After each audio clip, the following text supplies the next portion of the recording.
तो next topic जो हमारा रहने वाला है वो फिर से, क्योंकि अब प्लांट पैथोलॉजी की जो है सीरीज चल रही है, तो नेक्स्ट टॉपिक प्लांट पैथोलॉजी से ही लेंगे। और इसमें जो हम टॉपिक लेंगे that will be disease control.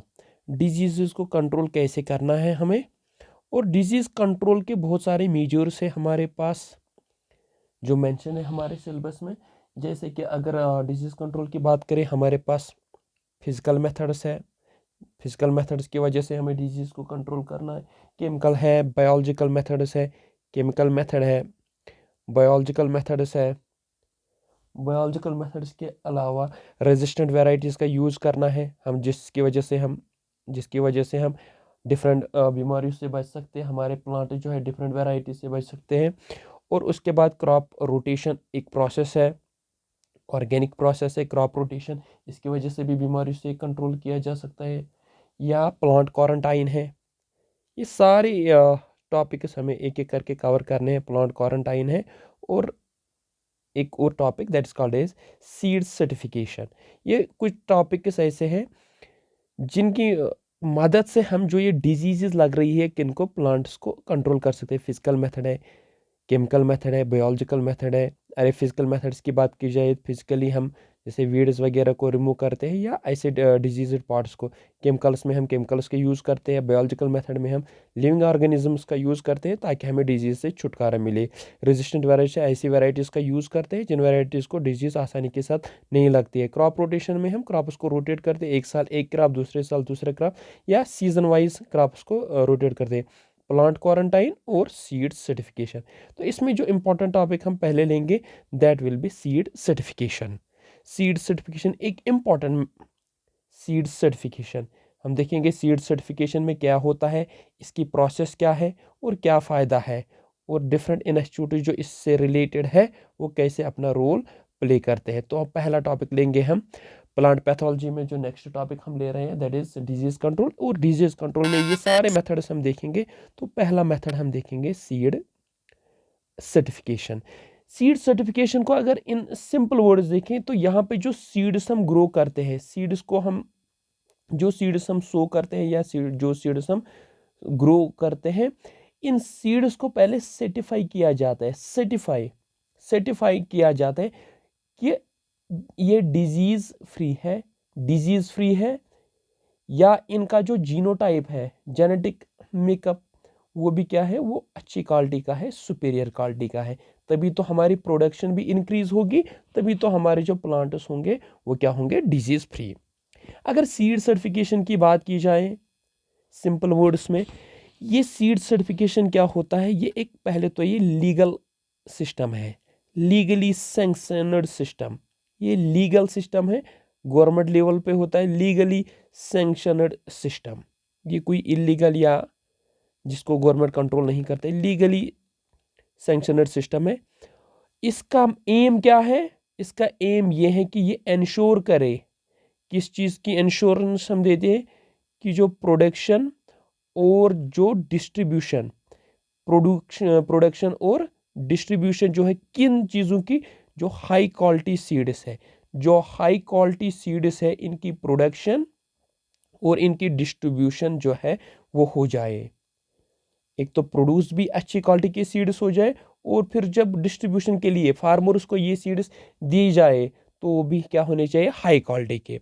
High quality का मतलब, हाई क्वालिटी में क्या क्या होना चाहिए, हाई क्वालिटी में पहले इनकी जो जेनेटिक मेकअप होने चाहिए प्योर होने चाहिए, जेनेटिक प्योरिटी हाई क्वालिटी होनी चाहिए, जीनस हाई क्वालिटी के होने चाहिए, तभी तो फ्रूट भी हाई क्वालिटी का होगा या सीड्स भी हाई क्वालिटी की। डिजीज जो है ये डिजीज से फ्री होने, डिजीज फ्री, ठीक। इनकी जो फिजिकल क्वालिटी है, ग्रोथ वगैरह, वो भी अच्छी खासी होनी चाहिए, फिजिकल क्वालिटी भी अच्छी होनी चाहिए, ठीक। उसके साथ साथ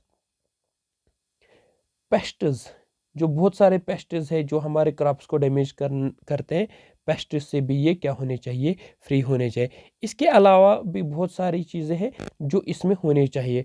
तो ये सीड सर्टिफिकेशन क्या है, लीगल सैंक्शन सिस्टम है, ताकि हमें इंश्योर हो जाए, श्योर हो जाए प्रॉपर डिस्ट्रीब्यूशन और प्रॉपर प्रोडक्शन ठीक, अच्छी तरह कोई धोखा ना लगे फार्मर को कि वो पूरी मेहनत करे लेकिन उसकी जो सीड क्वालिटी है वो गलत तरीके से पहले ही दी गई है तो उसकी सारी मेहनत ज़ाया हो जाती है, इसलिए सीड सर्टिफिकेशन एक इम्पॉर्टेंट प्रोसेस बनती है। और सीड्स को तभी सर्टिफाई किया जाता है, सीड्स को तभी सर्टिफिकेशन दी जाती है जब ये क्या कर दे, जब जो भी प्रेस्क्राइब्ड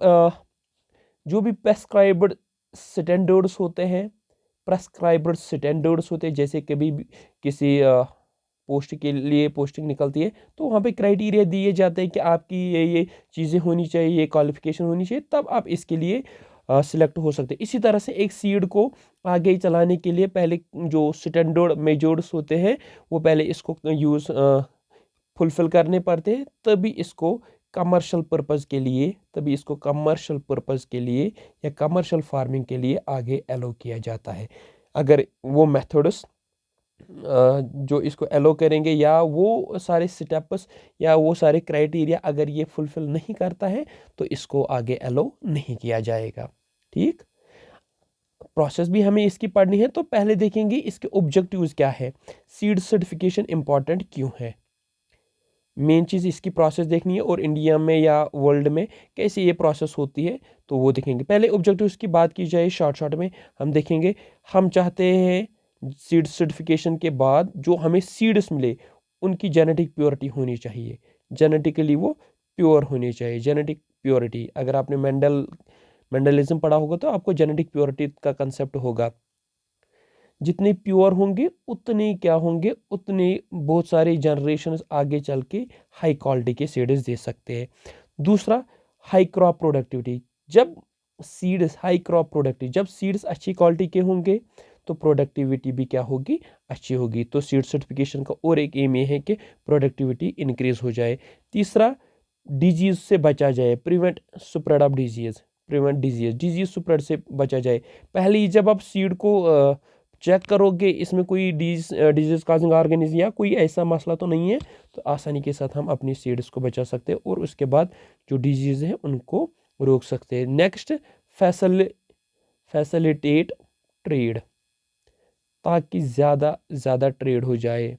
ठीक, कैसे, जब आपके इस सीड जो है स्टैंडर्ड सीड्स बन जाएंगे, जो भी क्राइटेरिया आपने रखे हैं स्टैंडर्ड सीड्स बन जाएंगे। ठीक, उसके बाद आप चाहे डोमेस्टिक ट्रेड की बात कर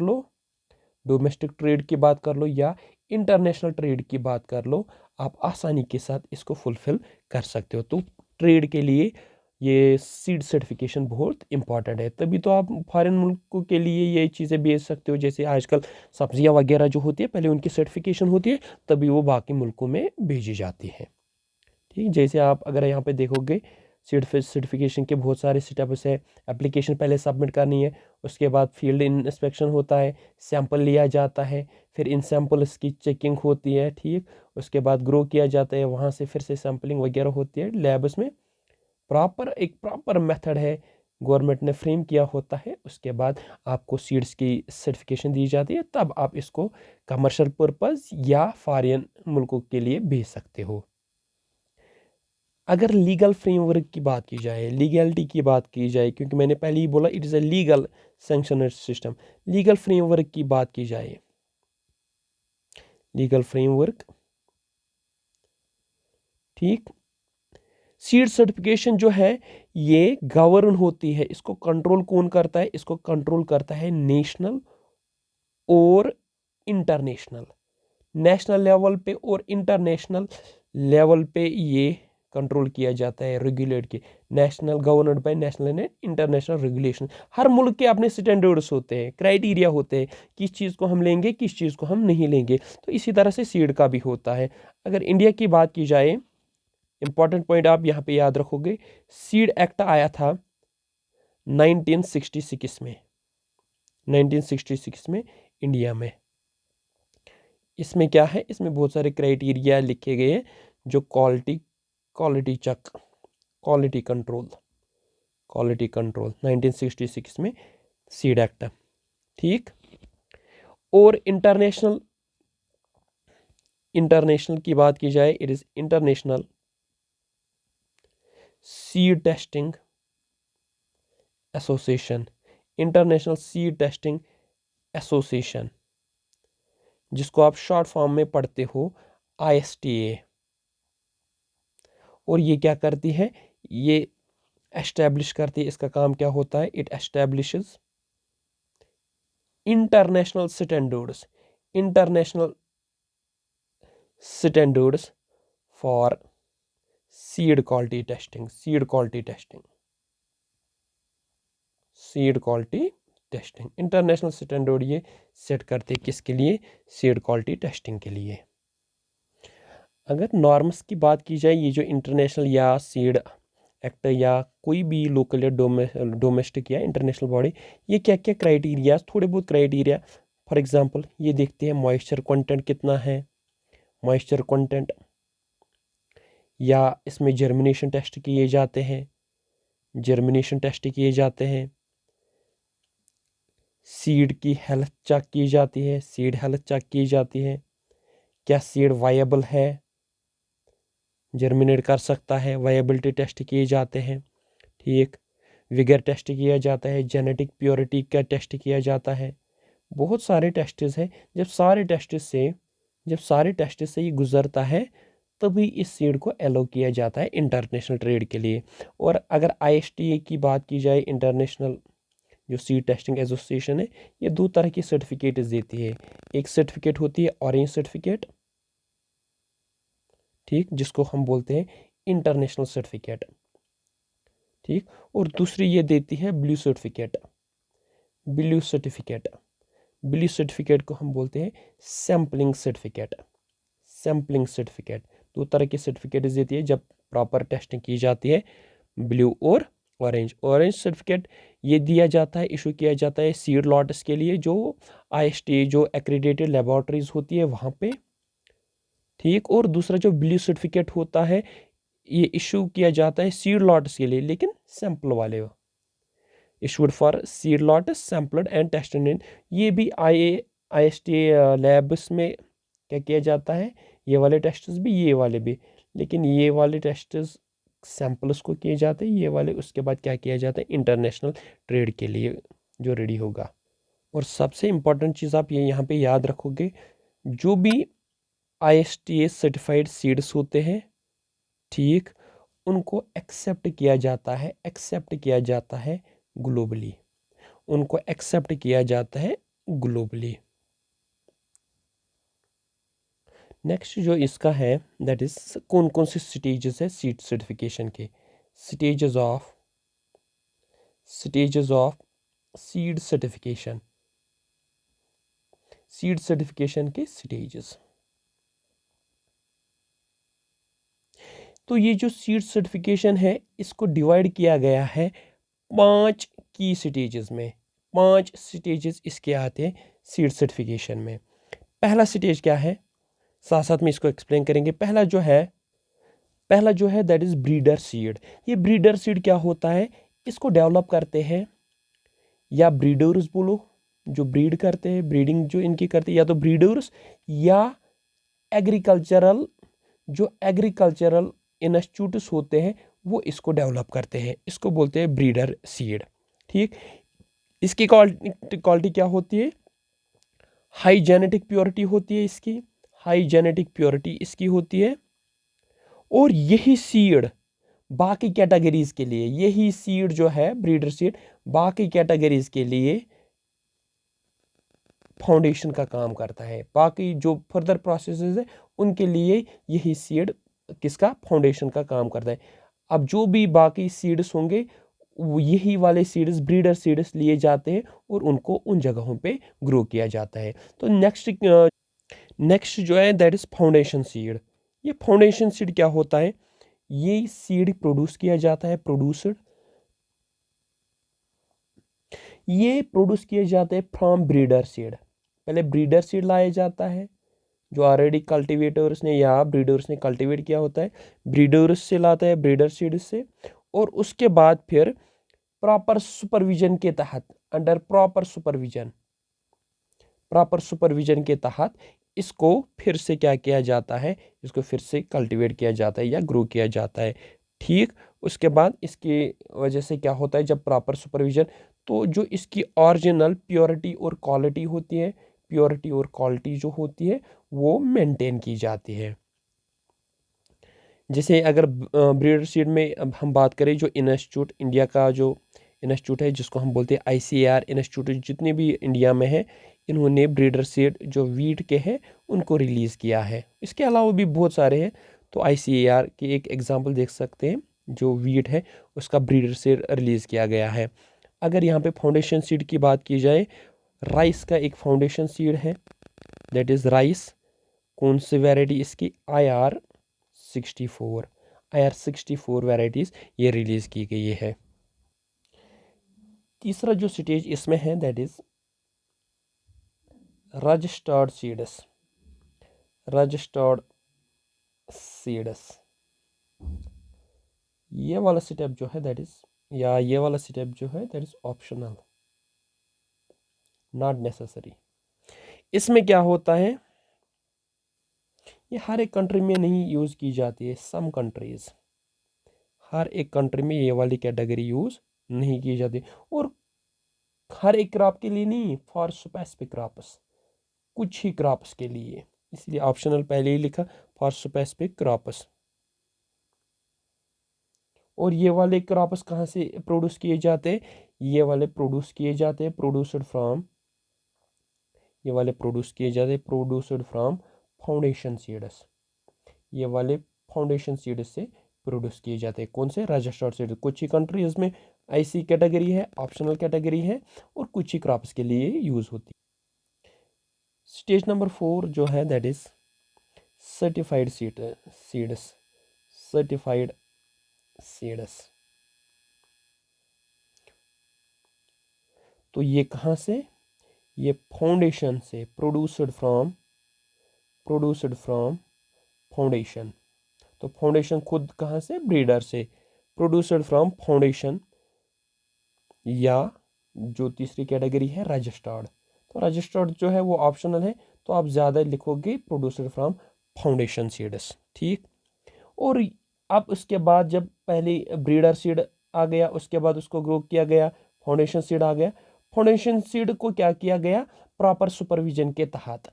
अब तो उसमें श्योरिटी ज़्यादा है क्योंकि प्रॉपर सुपरविजन हुआ है, तभी तो ये वाले सीड जो होती है सर्टिफाइड सीड, ये सोल्ड किए जाते हैं किनको? फार्मर्स को। ये वाले सर्टिफाइड सीड्स सोल्ड किए जाते हैं फार्मर्स को, किसके लिए?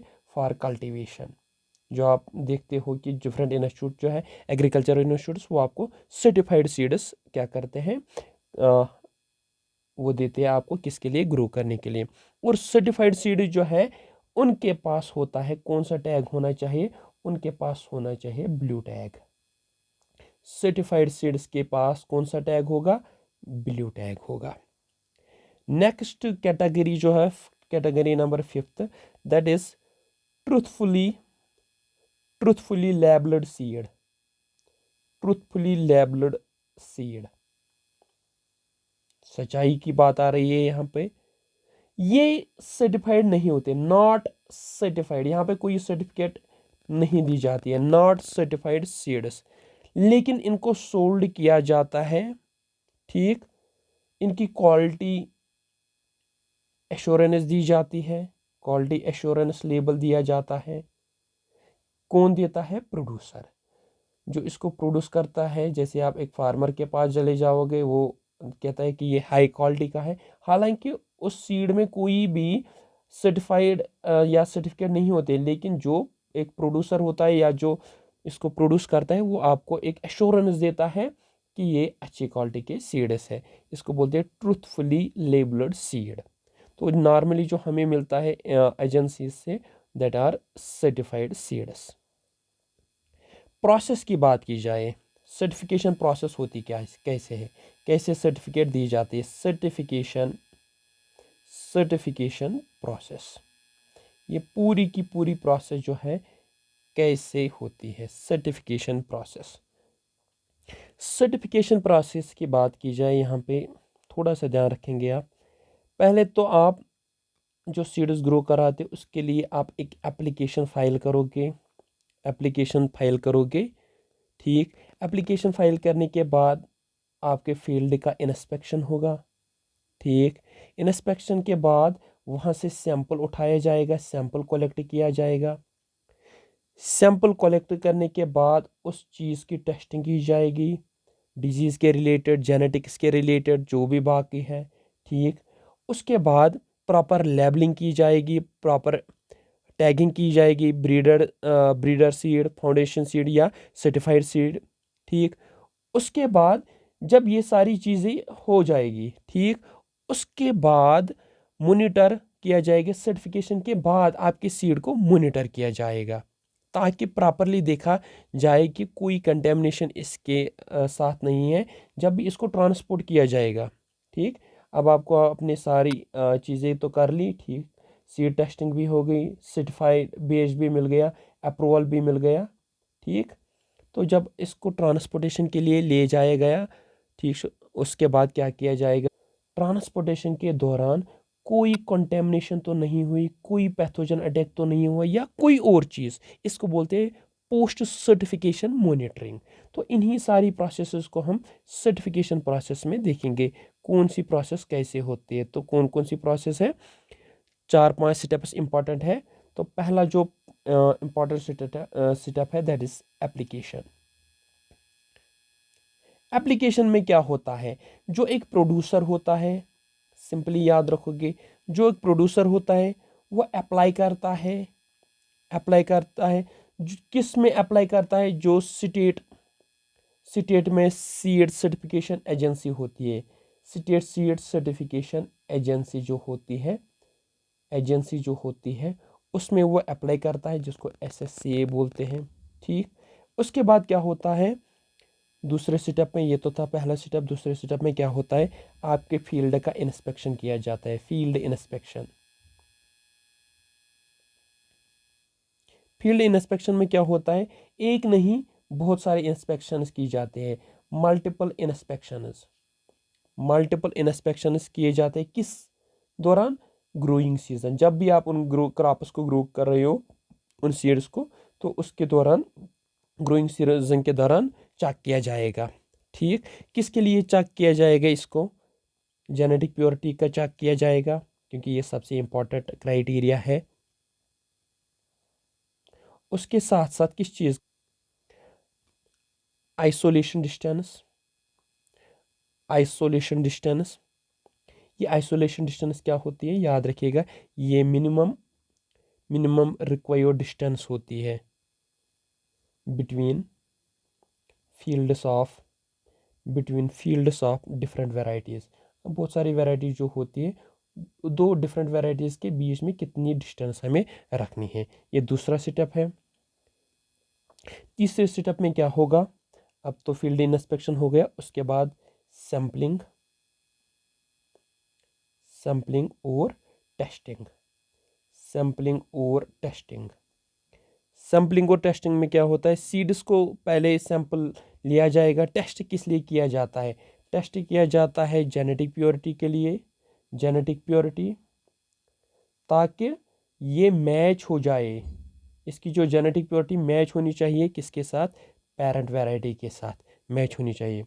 दूसरा फिजिकल प्योरिटी,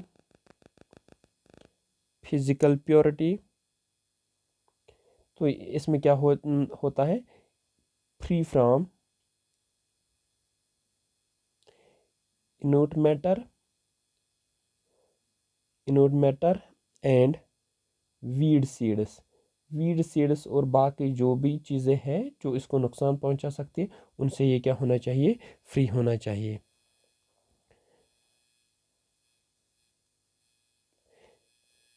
नेक्स्ट किसके लिए इसको चेक किया जाता है? Germination rate. मिनिमम कितनी जर्मिनेशन रिक्वायर्ड होती है? 80%। मोस्ट क्रॉप्स के लिए 80% जर्मिनेशन रेट रिक्वायर होती है। नेक्स्ट क्या है? Moisture content. ये चीज़ें चेक की जाती है सैम्पलिंग में, मॉइस्चर कंटेंट। और जनरली जो प्रेफर किया जाता है, मॉइस्चर कंटेंट 13% या इससे कम होना चाहिए। ये सारे क्राइटेरिया जब ये फुलफिल करता है, ठीक, उन चीज़ों के लिए क्या किया जाता है, इसको चेक किया जाता है। उसके बाद नेक्स्ट क्या होता है, जब ये चीज़ें कंप्लीट होगी तो उसमें लेबलिंग की जाती है। लेबलिंग एंड टैगिंग, लेबलिंग या टैगिंग एक ही बात है, ठीक। जो सर्टिफाइड सीड्स, अब यहाँ पे जिन सीड्स की सर्टिफिकेशन होगी, सर्टिफाइड सीड्स जो क्राइटेरिया, सीड जो क्राइटेरिया फुलफिल करेगा, उनको क्या किया जाता है, पैकड। ये पैक किए जाते हैं, पैक के साथ साथ लेबल किए जाते हैं, लेबल्ड। और हमने देखा है डिफरेंट कलर टैग्स होते हैं, तो उन टैग्स के हिसाब से इसको लेबल किया जाता है, कलर। तो यहाँ पे हम इम्पॉर्टेंट चीज़ याद रखेंगे, जो ब्रीडर सीड होता है उसको golden yellow tag, golden yellow tag. जो फाउंडेशन सीड जो होता है उसको वाइट टैग। और जो सर्टिफाइड सीड जिसने ये सारे स्टेप्स कंप्लीट किए हैं, तो उसको ऑलरेडी कौन सा टैग, बिल्कुल ब्लू टैग मिल जाता है। हो गए 4 स्टेप। 4 स्टेप के बाद अब ये सारी, अब उसके बाद ट्रांसपोर्टेशन के लिए जाएगा। तो 5th स्टेप जो है that is monitoring post certification. Certification के बाद भी इसको मॉनिटर करना है। मॉनिटरिंग पोस्ट सर्टिफिकेशन, क्या पता हमने सर्टिफाई इसको किया, उसके बाद कोई इम्प्योरिटी या कोई और चीज़ ऐसा है जो ट्रांसपोर्टेशन के दौरान इसके साथ मिल गया, कोई भी कंटेमिनेशन।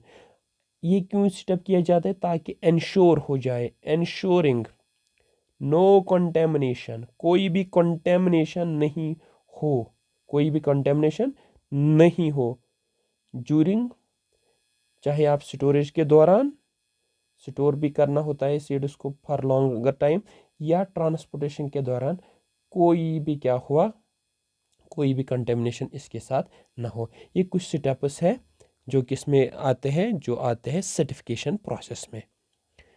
एडवांटेजेस की बात की जाए, क्यों, तो हमने पहले ही बोला है एडवांटेजेस में। एडवांटेजेस को थोड़ा बहुत देखेंगे शॉर्ट में। एडवांटेजेस क्या क्या है, अच्छा सीड होगा तो हायर क्वालिटी होगी, हायर क्वालिटी होगी तो हायर यील्ड आएगा। और दूसरा, अच्छे सीड्स होंगे, सर्टिफाइड सीड्स होंगे। रिस्क जो रहता है, रिस्क ऑफ क्रॉप फेलियर जो है, क्रॉप फेल होने का रिस्क जो होता है लेस होता है, रिड्यूस होता है। और नेक्स्ट जो है, जब फार्मर को ये मिलेगा सर्टिफाइड सीड, तो फार्मर का जो है कॉन्फिडेंस है वो भी बूस्ट हो जाता है, ठीक। उसके साथ साथ जब आपको इसके लिए सर्टिफाइड किया जाएगा इन सीड्स के लिए, तो एक्सपोर्ट के लिए आसानी हो जाती है, क्योंकि एक्सपोर्ट आप फिर वो ये चीज़ कर सकते हो जब इसकी क्वालिटी अच्छी होगी। अब कुछ एग्जांपल्स देखेंगे हम, एग्जांपल्स देखें कि इन सर्टिफाइड सीड्स की, सर्टिफाइड सीड वेराइटीज़ की कुछ एग्जांपल्स। इसमें एक वैरायटी है दैट इज़ वीट PBW 343, और एक वैरायटी है 2967। राइस की बात करें, IR64 है, या पूसा बासमती एक और वैरायटी है 1121। कॉटन की बात करें, BT कॉटन सीड्स। मेज़ की बात की जाए, इसमें हाइब्रिड मेज़ सीड्स है, जैसे सुवान फर्स्ट है, ये हाइब्रिड सीड है मेज़ का। कुछ प्रॉब्लम्स है, कुछ चैलेंजेस है जब हम सीड सर्टिफिकेशन, चैलेंजेस है सीड सर्टिफिकेशन जब भी होती है, कुछ प्रॉब्लम्स को हमें फेस करना पड़ता है इस प्रोसेस के दौरान, ठीक। जैसे लैक ऑफ अवेयरनेस। एजुकेशन सबसे इम्पॉर्टेंट है, अवेयरनेस सबसे इम्पॉर्टेंट है। फार्मर्स का सबसे बड़ा मसला क्या होता है, फार्मर्स बेचारों को, उनको वो डिफ्रेंशिएट ही नहीं कर पाते हैं सर्टिफाइड सीड्स कौन से हैं और अनसर्टिफाइड सीड्स कौन से हैं। ये एक और मसला है, क्योंकि वो बेचारे। दूसरा है हाई कॉस्ट। जो भी सर्टिफाइड सीड्स होते हैं इनका कास्ट ज़्यादा होता है as compare to farm saved seeds. जो हम अपने फार्म्स में खुद सीड्स को सेव करते हैं, जैसी तैसी भी हो, उनसे इन सीड्स का कास्ट बहुत ही हाई होता है। ये एक और मसला है, तभी हम अफोर्ड ही नहीं कर पाते हैं फिर। नेक्स्ट प्रॉब्लम जो है that is counterfeit seeds. Market में अगर आप देखोगे, मार्केट में बहुत सारे फेक टैग्स आते हैं इन सीड्स के साथ, या लेबल जो हमें दी जाते हैं डिफरेंट कलर्स के, ये फेक आ जाते हैं, जिसकी वजह से फिर हम फार्मर लोगों का क्या होता है, जो ट्रस्ट होता है वो भी क्या होता है, कम होता है। नेक्स्ट प्रॉब्लम क्या है इसकी, लिमिटेड एसेसिबिलिटी। लिमिटेड एसेसिबिलिटी का मतलब क्या, जो रिमोट एरियाज़ में फार्मर्स रहते हैं, रिमोट एरियाज़ में जो फार्मर्स रहते हैं, रिमोट एरियाज़ में, उनके लिए ये डिफ़िकल्ट हो जाता है, मुश्किल हो जाता है सर्टिफाइड सीड्स लाना। तो ये एक और मसला हो जाता है इस सर्टिफाइड प्रोसेस के दौरान।